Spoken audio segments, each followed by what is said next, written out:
చాలా ఏళ్ల క్రితము ఒకరోజు తెల్లవారుజామున బయట చిన్నగా చినుకులు పడుతుండగా కంచి మఠములో మహాస్వామి వారు ఏకాంతంగా కూర్చుని ఉన్నారు.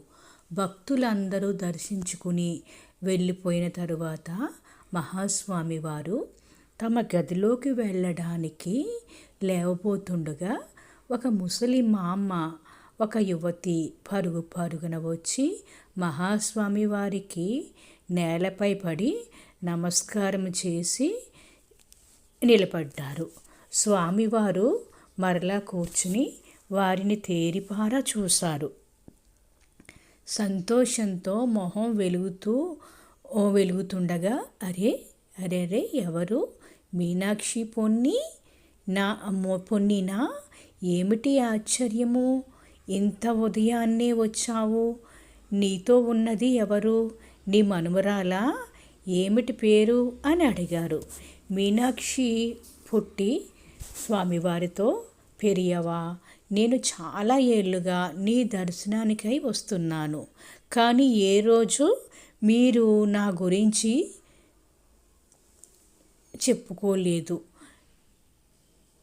ఆ అవకాశము ఎప్పుడూ రాలేదు, కానీ ఇప్పుడు ఆ అవసరం వచ్చింది.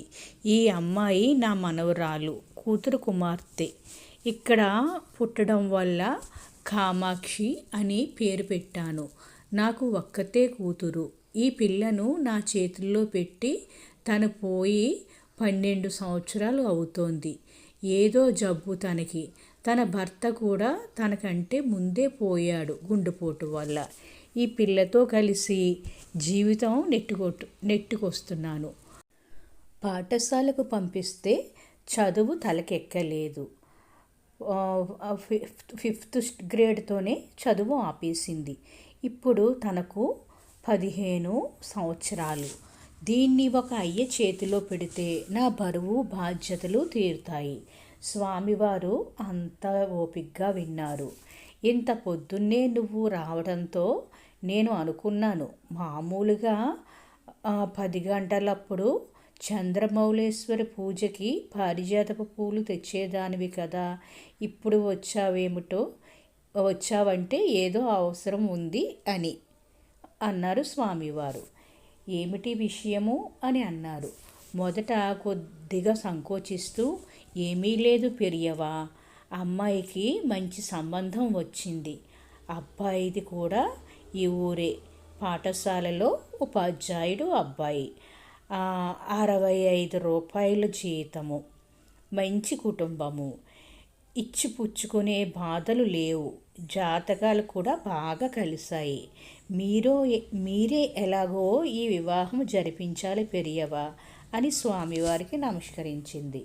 స్వామివారు స్వరం పెంచుతూ మృదువుగా మందలిస్తున్నట్లుగా, ఏమిటి, నేను పెళ్లి చేయాలా అన్నారు స్వామివారు. ఏమి మాట్లాడుతున్నావు అన్నారు. వెంటనే చల్లబడి, సరే, నన్ను ఏమి చెయ్యమంటావు అని అడిగారు స్వామివారి మాటలకు బామ్మ సంతోషంతో ఇలా అంది. పెరియవా, నేను ఎంతో కష్టపడి తన పెళ్ళికి ఒక 5,000 రూపాయలు దాయగలిగాను. ఆ డబ్బుతో పెళ్ళి జరిపించగలను. కానీ ఆ అబ్బాయి తల్లి ఖండితంగా పొట్టి ఎలా చేస్తావు, ఏమి చేస్తావో మాకు తెలియదు. నీ మనవరాలు మెల్లో 8 సవర్ల బంగారము గొలుసు 2 వరుసలది వేసి పంపు అని చెప్పింది. ఆ ఆదాయంతో తనకి నగలు నట్రా నేను చేయించలేను. 1 సవరం బంగారంతో 2 గాజులు మాత్రం చేయించగలిగాను. నాకు అంతా సాధ్యపడింది. ఆ గొలుసు నేను ఎక్కడి నుంచి తేగలను? మీరు మాత్రమే. ఆవిడ ముగించకముందే పరమాచార్య స్వామి వారు కోపంగా, చెప్పు, 8 సవర్ల బంగారము 2 వరుసల గొలుసు నన్ను చేయించమంటావా అని అడిగారు. మీనాక్షి పొట్టి సాష్టాంగం చేసి నిలబడి గట్టిగా లెంపలేసుకుంటూ, అపచారము పెరియవా, నేను చెప్పదలుచుకున్నది చెప్పే అవకాశాన్ని నాకు ఇవ్వండి. రోజు మీ దర్శనానికి ఎంతోమంది భక్తులు వస్తూ ఉంటారు. వారిలో చాలామంది ధనవంతులు, పెద్దవారు వస్తూ ఉంటారు. మీరు ఎవరికైనా ఈ గొలుసు కావాలని చెప్పొచ్చు కదా అని దీర్ఘం తీస్తూ అడిగింది. ఏమిటి? దర్శనానికి వచ్చిన వారిని గొలుసు ఇవ్వమని అడగాలా? ఇక్కడ అటువంటి అలవాటు లేదు. నీకు కావాలంటే బంగారము అడగని ఏదైనా వేరే సంబంధం చూసుకో, అదే నీకు మంచిది అని స్వామివారు లేచారు. మీనాక్షి పొట్టి ఆతృతగా, మహాస్వామివారు ఎలాంటి సలహా ఇవ్వరాదని ప్రార్థిస్తున్నాను. ఇది మంచి సంబంధము పెరియవా. పిల్లవాని స్వభావము మంచిది. వారి అమ్మాయికి పెళ్లి చేసే 8 సవర్ల బంగారము గొలుసు 2 వరుసలతో పెట్టి పంపారు. వరుడు తల్లి చాలా మంచిది పెరియవా. వాళ్ళ అమ్మాయికి కూడా అలాగే 8 సవర్ల బంగారము గొలుసు పెట్టి వివాహం చేసి పంపించారట.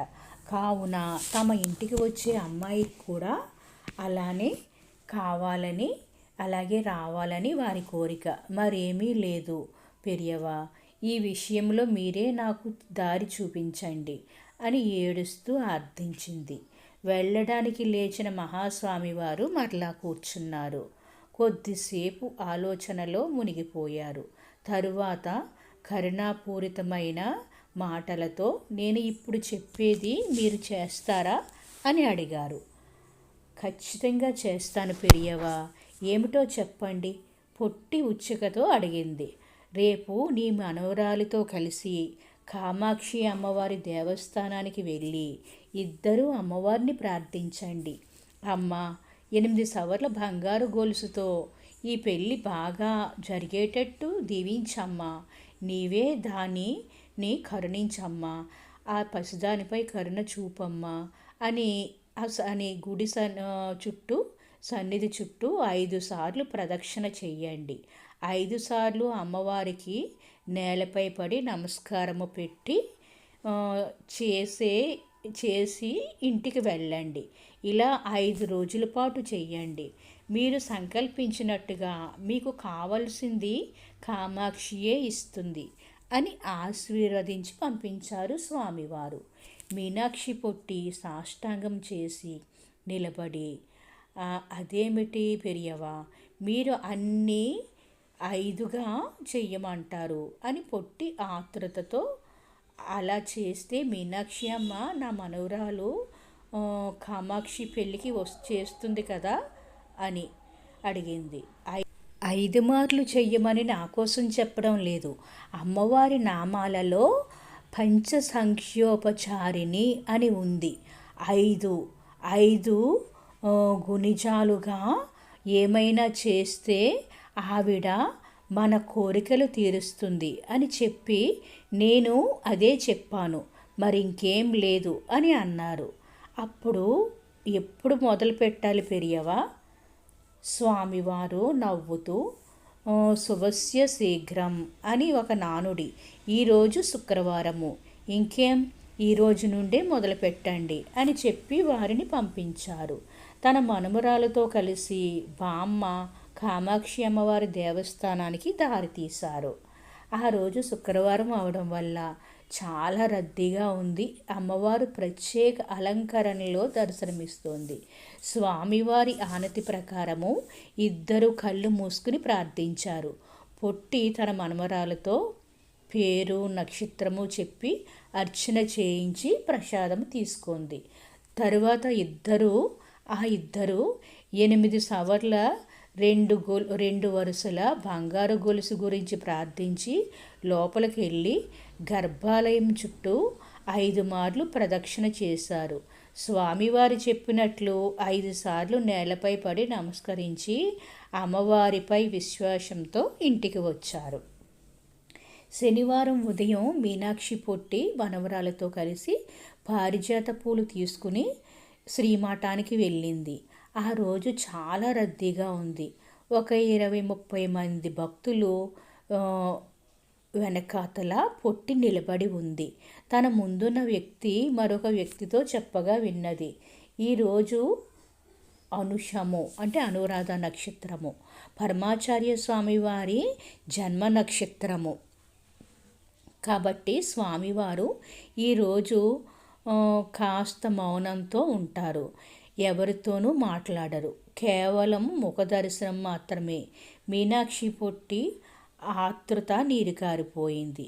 ఈరోజు మహాస్వామి వారికి ఆ 8 సవర్ల బంగారం గొలుసు గురించి గుర్తు చేద్దామనుకున్నారు, కానీ కుదరలేదు అని అనుకుంది. వారు మహాస్వామి వారి దగ్గరికి చేరగానే సాష్టాంగం చేసి నిలబడ్డారు. అసలు జీవం లేదు అన్నట్లుగా ఆ పరబ్రహ్మం కూర్చుని ఉంది. పొట్టి అక్కడే నిలబడింది. ఎలాగైనా గుర్తు చేద్దామని స్వామివారి సేవకుడొకరు గట్టిగా, పొట్టి ముందుకు వెళ్ళు, ఈసారి స్వామివారు మౌనంలో ఉన్నారు, వారు మాట్లాడరు అన్నారు. చూడు ఎంతమంది వేచి ఉన్నారు నీ వెనకతల అని కసిరి పంపించాడు.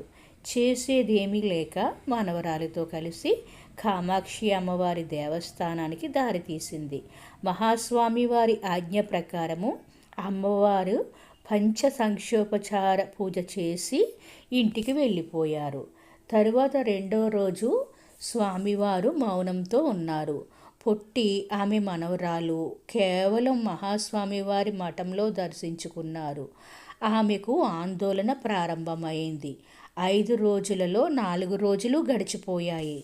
ఇక ఇంకా ఏమీ జరగలేదు. తల్లి కామాక్షి కళ్ళు తెరిచి నన్ను కరుణిస్తుందో లేదో అని తనలో తనే బాధపడసాగింది. ఇది కంచి పరమాచార్య ఆశ్రమములో యథార్థంగా జరిగిన సంఘటన. మీకు నచ్చితే please like, subscribe, encourage for me. 2వ పార్టు మరలా మీకు అందించగలుగుతాను. Thank you for watching.